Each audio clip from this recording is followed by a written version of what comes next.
ago, and their demonstrations were met with heavy police brutality, which had the opposite effect. I think that sounds familiar. Even so, those who go to celebrate Workers' Day must also know that these things over time have not come in easy. It took people's struggling to get to where we are. Until then, in American society at that time, 167 years ago, the issue was between capital and labor.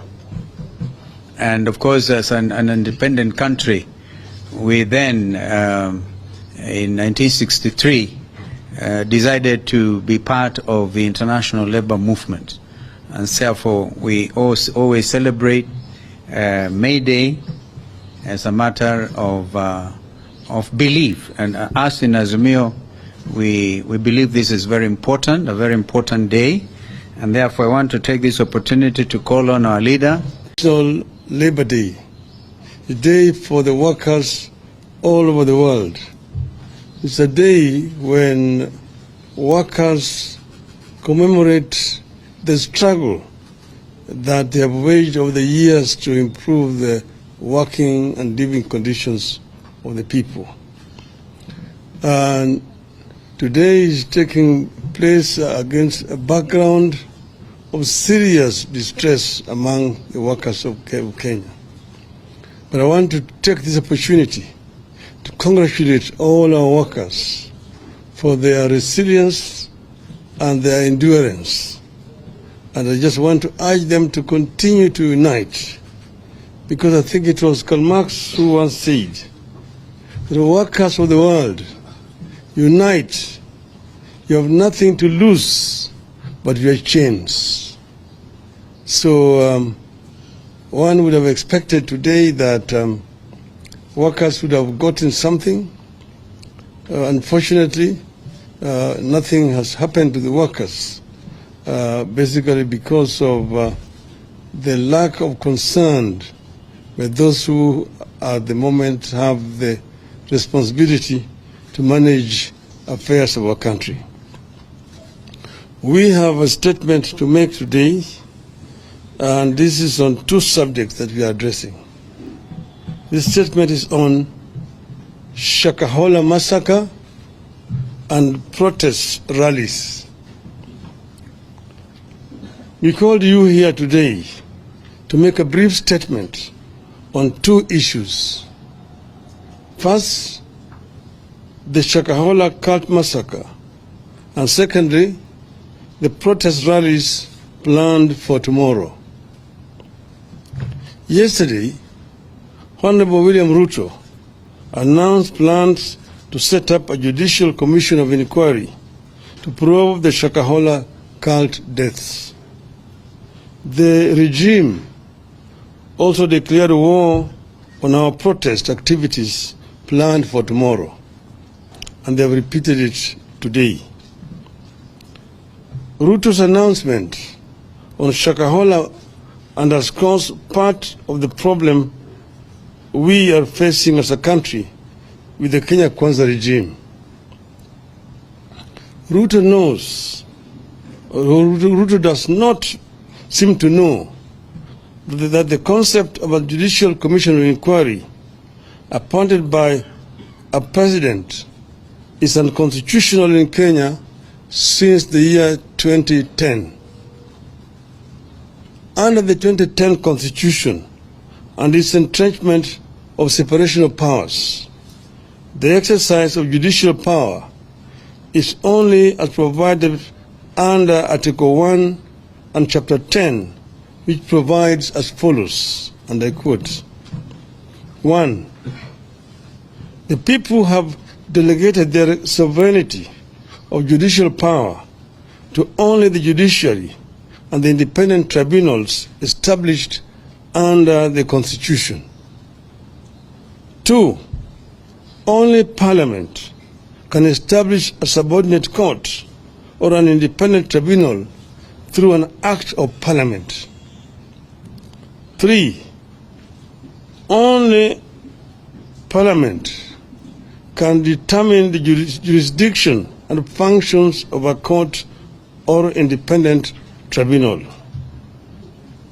4. It is also now the law, as determined by our courts, that only the Judicial Service Commission can determine who would be employed to serve in such a tribunal. 5. Indeed, Section 13 of the Commissions of Inquiry Act is very clear that an inquiry shall be deemed to be a judicial proceeding. This makes it an absolute preserve of the judiciary under our Constitution. A president, unlike the past, no longer has power to make any decision on the constitution of a court or an independent tribunal, nor who sits in judgment in such a court or independent tribunal. Yet again, Mr. Ruto is trying to undermine and overthrow the Constitution. We wish to state as follows. 1. In the matter of Shakahola and the growth of cult activities in the nation, Mr. Ruto is as much a suspect as is all the cult pastors from Shakahola and beyond. He owes the people of Kenya an explanation before he purports to be trying to solve the problem. 2. The so-called pastors are the people who set up the so-called sanctuary at Ruto's former official residence in Karen as the deputy president. They did not stop there. These so-called pastors proceeded to deliver prophecies and promise miracles about how Ruto would perform as a president. 3. These cultic pastors were among the people who supposedly died State House when Ruto arrived there, pretending to be holier than every other Kenyan. They proceeded to prophesy how great his regime would be. 4. These so-called pastors have organized mega prayer rallies attended by so-called prayer warriors that include Mr. Ruto, Mr. Rigathi Gachagua, and their spouses, supposedly to sanctify the land. They ended up defiling the land. 5.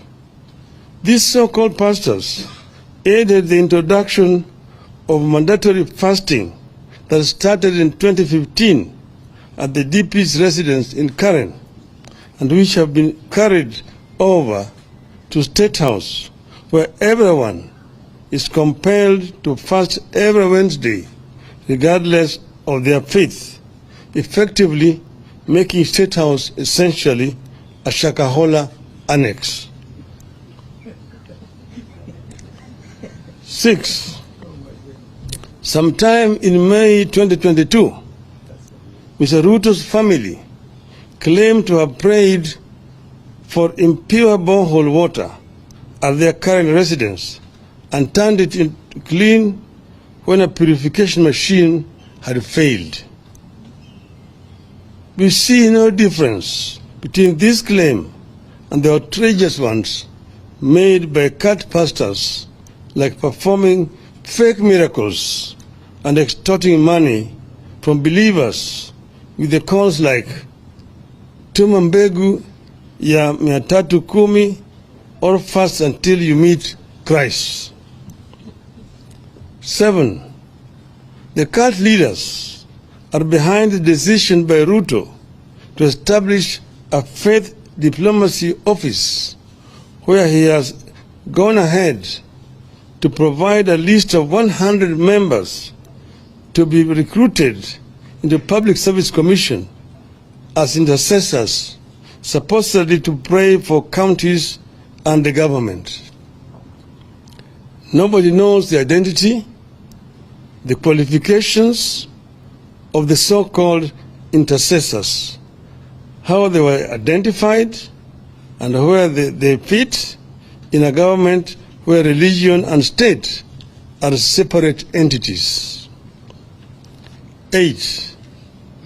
Ruto is the leader of the cult movement disguised as Christianity in Kenya. Ruto, Gachagua, and their families must tell Kenyans when and how they knew these cult leaders and what they knew about them. 9. Ruto and Gachagua must tell Kenyans how much these so-called pastors contributed to their 2022 campaign. How many times have the so-called pastors accessed a state house since the start of this regime? 10.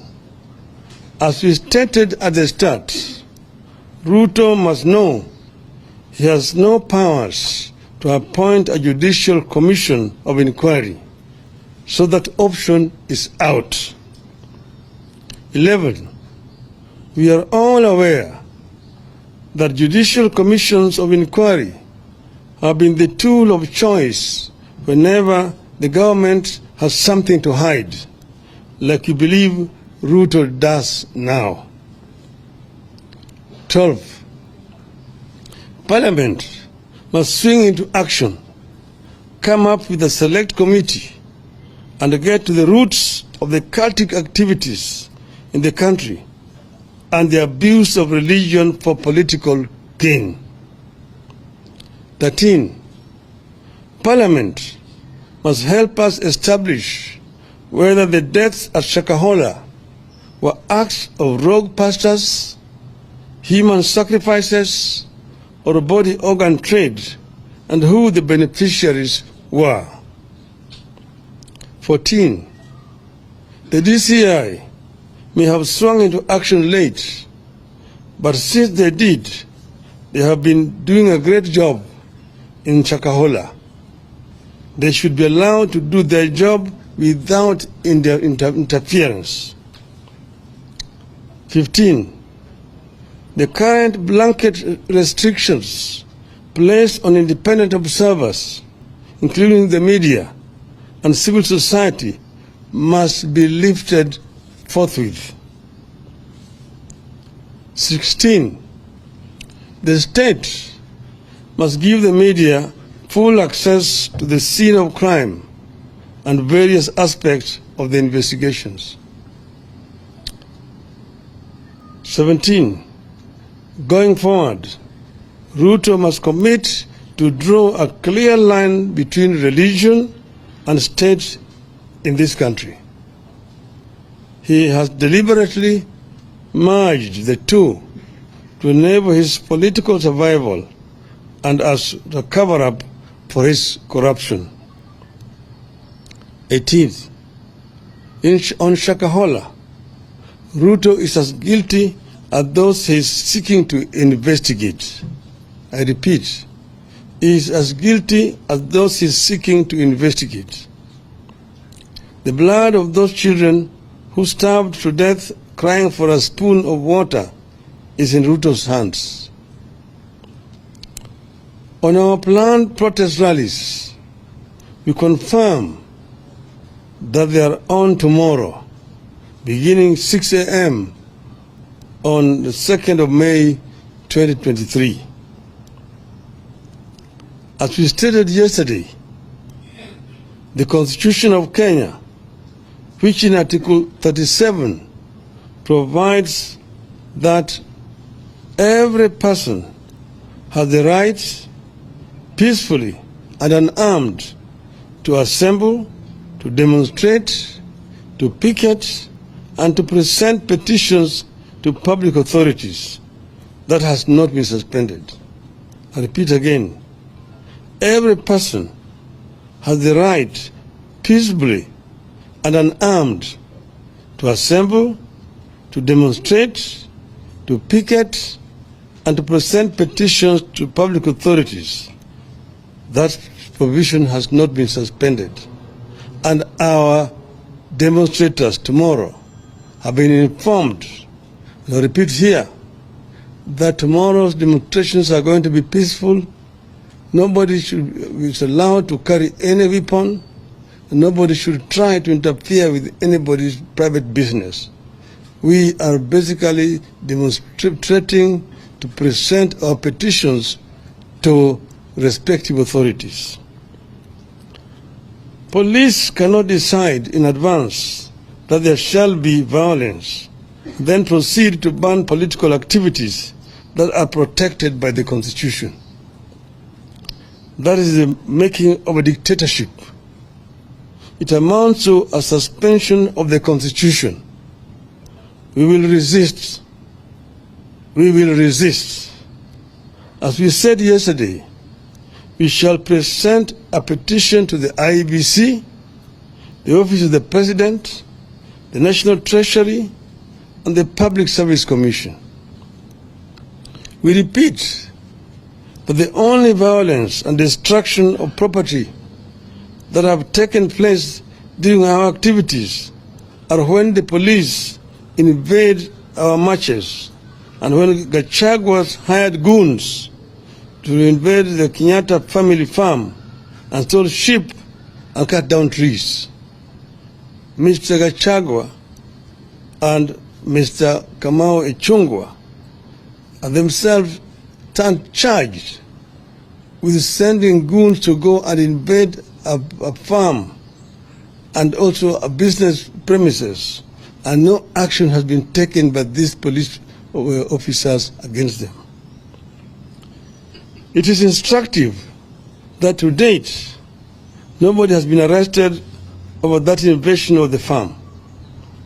Nobody has been arrested over the destruction of Spectre International factory by goons hired by the same Gachagua. The state cannot purport to ban our activities on the grounds that it is protecting public property, while at the same time sponsoring the destruction of property in another corner of the city.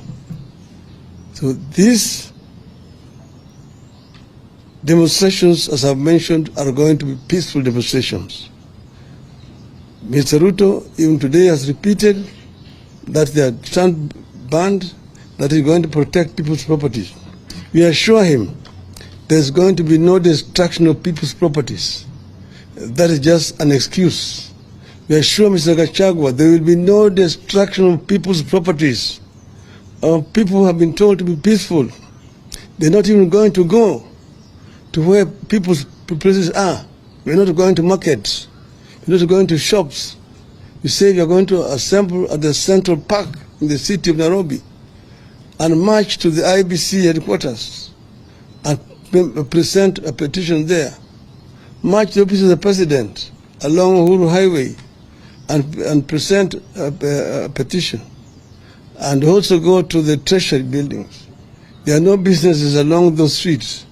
So therefore, nobody should come up with the excuse that they are going to protect people's properties tomorrow. They want to take this country to the dark days when people are not allowed to protest or to march. I invite them to see what is happening in France. Citizens have been demonstrating, buying tires on the streets in France, and they are protected by the police. They've been demonstrating in Europe, in Britain. They've been demonstrating in Israel. They've been demonstrating even in Japan. So we want to tell these people that Kenya fought very hard to bring this new constitution. We will ensure that the provisions of this constitution are protected. The civil rights of the people of Kenya must be respected by whoever is in the regime, unless they want to impose a kind of civilian dictatorship back on our people. Asanteni sana. End of the statement.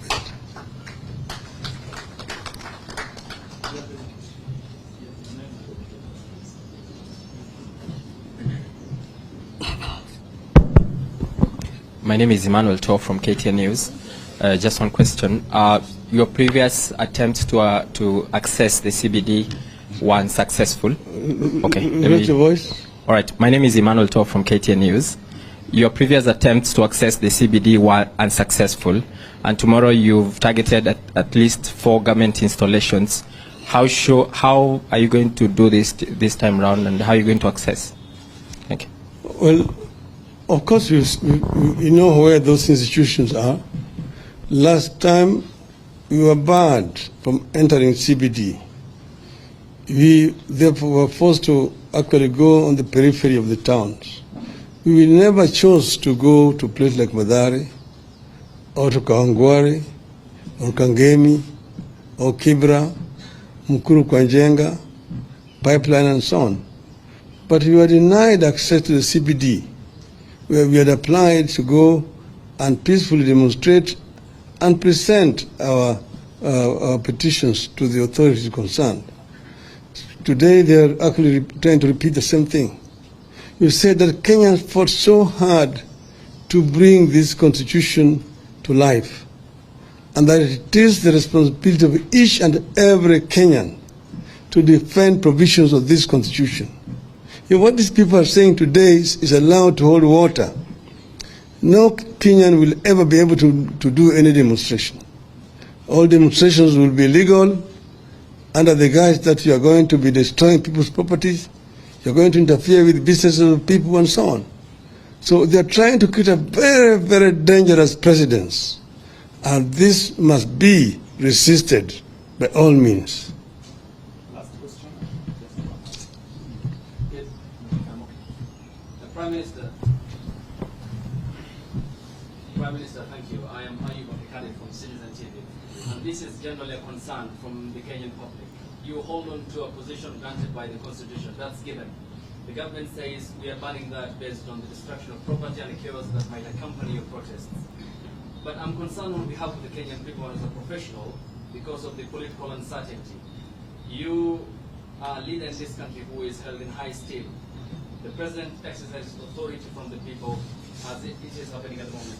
Just when will this uncertainty end? Because look, investments are dipping. The economic crisis in the country is one that Kenyans are unable at the moment to fathom. Investors can't have the heart to invest again in the country, and it's staining our reputation amongst the community of nations. Just when will the political establishment understand the need for sanity and stability for this country to progress? I guess you are addressing the question to the wrong person. You are actually dealing with the victim. And that question should be put squarely to Mr. Ruto and Mr. Gachagua. Because as you see, we ourselves are using the only tool available to us to talk to these people. We even offered to negotiate. We even appointed a team of negotiators. And you saw what they did, despite appointing one of our members as their representative. And they did that on purpose. They did not want to have any negotiations. We have said that we are very ready to engage constructively in negotiations, but they have not shown any good faith in offering to negotiate. At times, they've just been trying to buy time here and there. And that's why we actually resorting to this. This is the only option that's available to us. But for your information also, and for the information of the media generally, we have received very credible information that they are again planning tomorrow to go back to the Jubilee headquarters, to invade Jubilee headquarters with goons, to try to take it over. On the one hand, Mr. Ruto has been saying that he wants to see a strong opposition. That's why they've been saying that they want to create a position of a leader of opposition in parliament. At the same time, he's trying to cannibalize opposition. He's moving out to buy out members of parliament from the opposition to reduce the strength of opposition in parliament.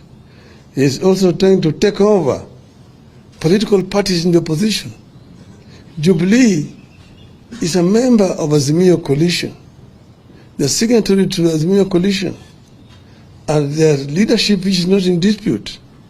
Those who tried to carry out a coup in Jubilee were told by the courts that they should use internal mechanisms to resolve those problems. And according to the information that we have, Jubilee has actually called NDC, National Delegates Convention. Why don't they wait for that? Why the hurry to try to take over Jubilee by force? This basically shows you that people who are hell-bent on trying to return this country to a single-party dictatorship, which we came from those other days. So we are people who are defending the gains which have been made by the people of Kenya. We will not sit down and watch them try to do it. We will resist. And that's why we are here.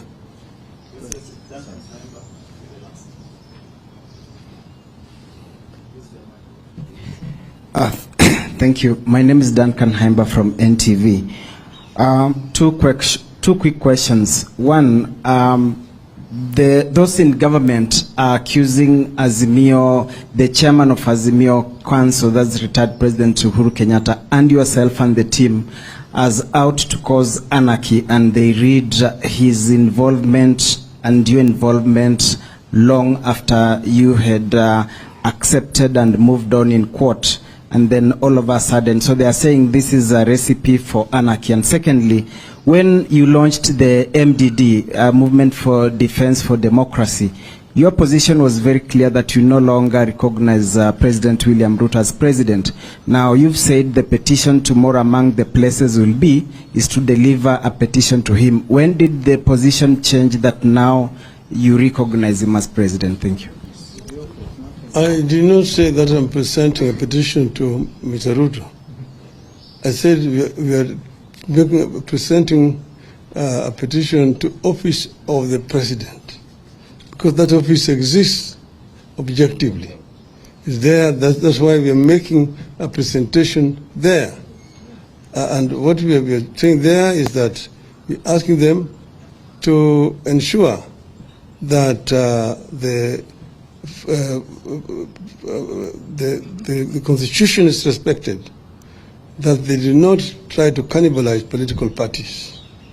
You're also going to the Treasury and making a presentation that they should release funds to the county governments.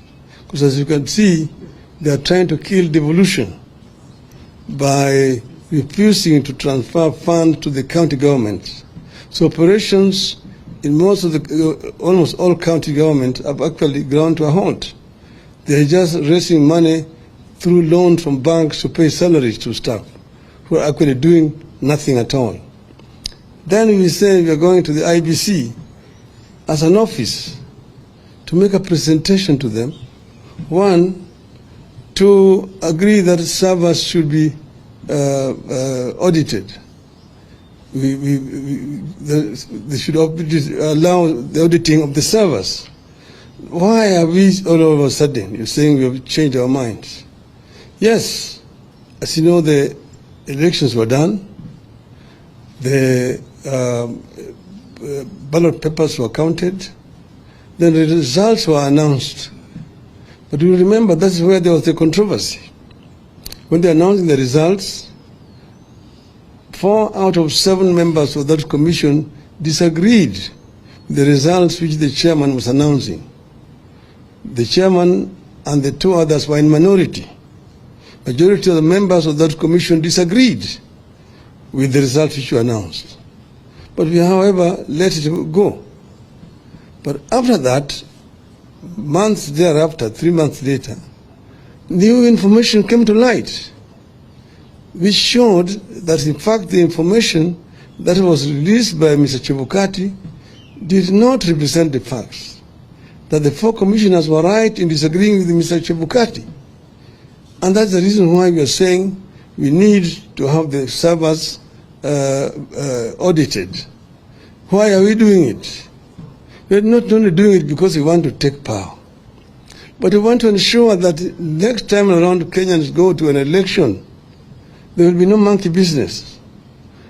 Because if this is not properly audited and concluded satisfactorily, Kenyans will not go to the polls. Why do you go to an election when results are announced arbitrarily by the chairman? And then we are also insisting that the 4 members of the commission need to be reinstated. Why? The only crime was because they disagreed with the chairman on the results. But if that is not corrected, it will mean that in the future, no member of a commission can disagree with the chairman, because they will fear that they will be expelled after the elections. So we are insisting that these people did not commit a crime. They were members of an independent commission, and they are performing their duties, which included agreeing or disagreeing with the results announced by the chairman. So we are saying that these Kenyans should not be condemned to misery the rest of their lives. They committed no crime, and therefore they need to be reinstated. That we do not believe is an unreasonable demand. And then we are talking about the cost of living of our people, which is so high and unbearable. You saw even today when the president asked them about the price of unga, there was a loud disapproval of what he was trying to say. So he lives in another world. Kenyans live in a different world. He said that is also not an unreasonable demand. And then, of course, the issue of transferring funds to the devolved unit is also not an unreasonable demand. And the issue of stopping cannibalization of political parties, respecting political parties, respecting the verdict of the people at the polls, is very crucial to institutionalization of multi-party democracy in our country. So all the demands that we have made are clear and open, and we are ready to sit down with people and discuss over these issues. This is our position as Azimio. Thank you. Thank you. The food is talking about here at 160, 170, all of it is GM. Yeah, all that unga. It's all GM. Can you imagine? Yeah, no, it's not you. Hey.